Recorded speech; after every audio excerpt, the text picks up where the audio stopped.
Reka nshimire mwe mwese mukomeje gukurikirana Habimana Jean d'Amour nk'ibisanzwe, mwe mwese mwakoze subscribe salute, ndetse n'abatarakora subscribe mwibuke gukora subscribe, it's a long man.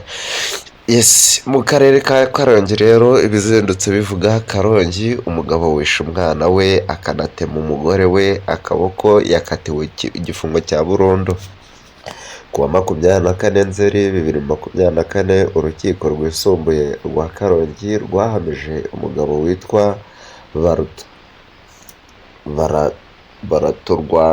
Baraturwango Nathan icyaha cy'ubwicanyi n'icyo gukubita no gukomeretsa ku bushake, rumukatira igihano cy'igifungo cya burundu.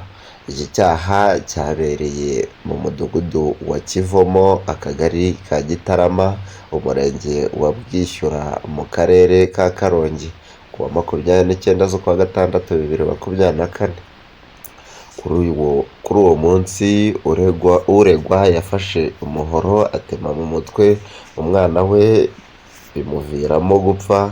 Yaratemye kandi umugore we basezeranye ku kaboko k'ibumoso, aramukomeretsa, anatema umuturanyi wabo wari uri muri urwo rugo, amukomeretsa ku ijosi ubwo yari aje gutabara.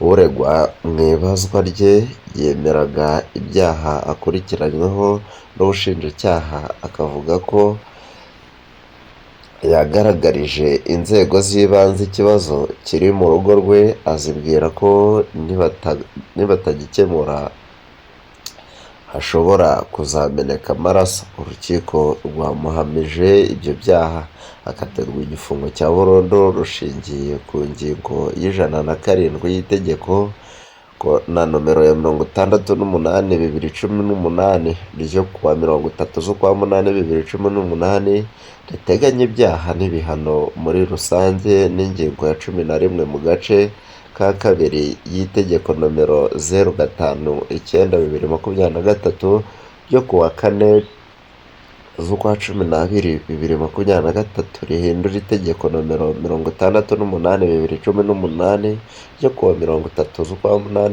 2018 riteganya ibyaha n'ibihano muri rusange. Habimana Jean d'Amour. Mu makuru agezweho mwibuke gukora subscribe, share ndetse na comment.